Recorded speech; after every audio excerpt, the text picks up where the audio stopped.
VP, Sir Rick Vargas, Ranvel, to all the members of the press, sa lahat po ng bumubuo ng MVP Group, ng Media Quest. Thank you so much for being here, for joining us tonight, and for joining us witness this wonderful partnership between me and Media Quest. Maraming salamat po. And I just want to say thank you very much po for your trust, for believing in me, for believing that I can offer something to your group, and I'm just so grateful and super excited to be able to unleash the every ounce of creativity, hard work, and passion that's still left in my soul.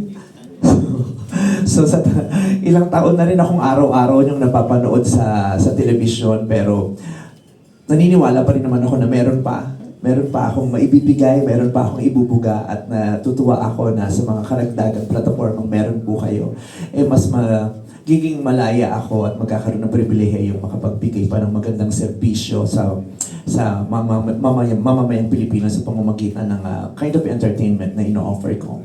And I am also very grateful to ABS-CBN for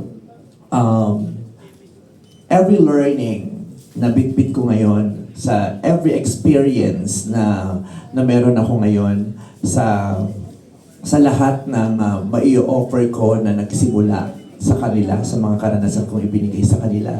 And I'm just so happy na sa mga partnerships ko now and in the future, ABS-CBN still will always be there to guide me and be part of every content and program that I will be doing. Maraming salamat po, Sir MVP, for allowing me to extend my talent to your audiences.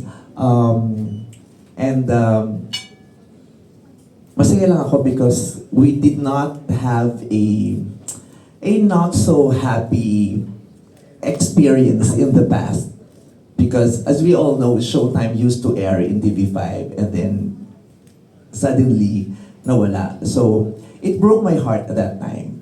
Pero ngayon, nakakatuwa na, syempre yung heartbreak nahi-heal, nagkakaroon ng maraming learnings, at pwede pa rin makabuo ng isang magandang relationship pa after a heartbreak.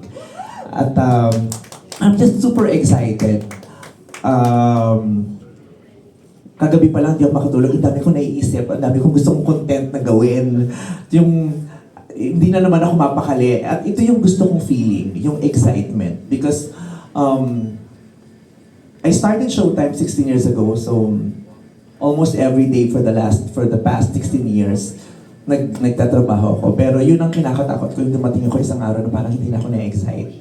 Yung parang feeling ko parang yun at yun, nagiging routinary na yung mga nagaganap. Yung parang, yung kahit pumikit ako, kahit hindi ako maligo, alam ko na yung gagawin ko. This partnership gives me so much excitement. Na-ignite niya yung fire sa akin. Parang kinikiliti niya ulit ako, parang kumukulo na naman yung tiyan ko, yung lumalala yung acid reflux ko. Gusto ko yung ganung feeling, yung lumalala yung acid reflux ko, na gusto ko yung pakiramdam na may bagong bahay, may mga bagong taong makakausap, may mga bagong makakatrabaho. Gusto ko yun. Gusto ko yung challenge na yun dahil naniniwala ako na yung comfortability is the enemy of achievements. Diba? Is the enemy of excellence, yung comfortability. So gusto ko tong hindi ako masyadong komportable. At mas masusubok ko pa kung ano pa yung mga kaya kong ibigay. At maraming salamat po sa inyong tiwala at sa inyong tiyaga. Dahil hindi naman nangyari overnight itong partnership na to. So, thank you very much. And ayun lang. I hope I will be able to make myself and everyone who is behind this partnership really very proud. So, maraming salamat po, and sana po supportahan niyo po kami sa mga magagawa naming proyekto together. Thank you very much.